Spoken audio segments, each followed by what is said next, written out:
Hi అండి. చాలామందికి chicken biryani అంటే ఇష్టం కదండి. అలాంటి వాళ్ళు చక్కగా ఎక్కడికైనా జాబులకి వెళ్ళినప్పుడు, ఏదైనా రూమ్లో ఉన్నప్పుడు అలాంటి వాళ్ళు వంటలు చేసుకుంటూ ఉంటారు కదా. అస్తమాను బయట తినే ఫుడ్ మంచిది కాదు కాబట్టి ఇంట్లో ఎలా చేసుకోండి. చికెన్ని పెద్ద పెద్ద ముక్కలుగా కట్ చేయించుకోండి. ఒక హాఫ్ కిలో అయితే 5గురు తినొచ్చు. ఓకేనా. హాఫ్ కిలో అలా కట్ చేయించుకొని ఆ ముక్కలకి కొద్దిగా అల్లం వెల్లుల్లి పేస్టు, కొద్దిగా పెరుగు, ఒక నిమ్మకాయ, తర్వాత కొంచెం ఉప్పు, కొంచెం అలాగే కారం వేసి మ్యాగ్నేట్ చేసేసి ఒక గంట పక్కన పెట్టండి. తర్వాత 4 లవంగీలు, 4 ఎలచి, చిన్న దాల్చిన చెక్క, బిర్యానీ ఆకు, జాజికాయ, జాపత్రి, జాజికాయ ఎక్కర్లేదు, జాపత్రి, అనాస పువ్వు, అలాగే బిర్యానీ ఆకు కొద్దిగా అటు ఇటు వేగిన తర్వాత ఉల్లిపాయ పచ్చిమిర్చి వేపుకోండి. ఉల్లిపాయ పచ్చిమిర్చి వేగిన తర్వాత అల్లం వెల్లుల్లి పేస్టు వేపుకోండి.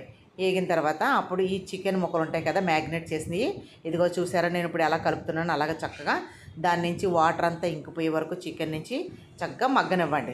మీడియం సైజులో పెట్టి మంట మగ్గనిస్తే చక్కగా మగ్గిపోతుంది. అప్పుడు ఒక హాఫ్ కిలో రైస్ అనుకోండి, పెద్ద లోటతో లోట రైస్ వచ్చాయనుకోండి, లోటాకి 2 లోటాల నీళ్ళు కరెక్ట్గా వేసుకోండి. ఏ రైస్ అయినా పర్వాలేదు. వేసుకొని అన్నీ ఒకసారి కలిపేసి అప్పుడే ఉప్పు వేసుకొని రైస్ చూసారా, మామూలుగా ఇంట్లో మనం వాడుకునే రైస్ అయినా పర్వాలేదు. లలిత బ్రాండ్ రైస్తో వండుకుంటే చాలా బాగుంటుంది. 1కి 2 వేసేసుకొని ఒక్క విజిల్ వచ్చిన తర్వాత ఆఫ్ చేసుకోండి.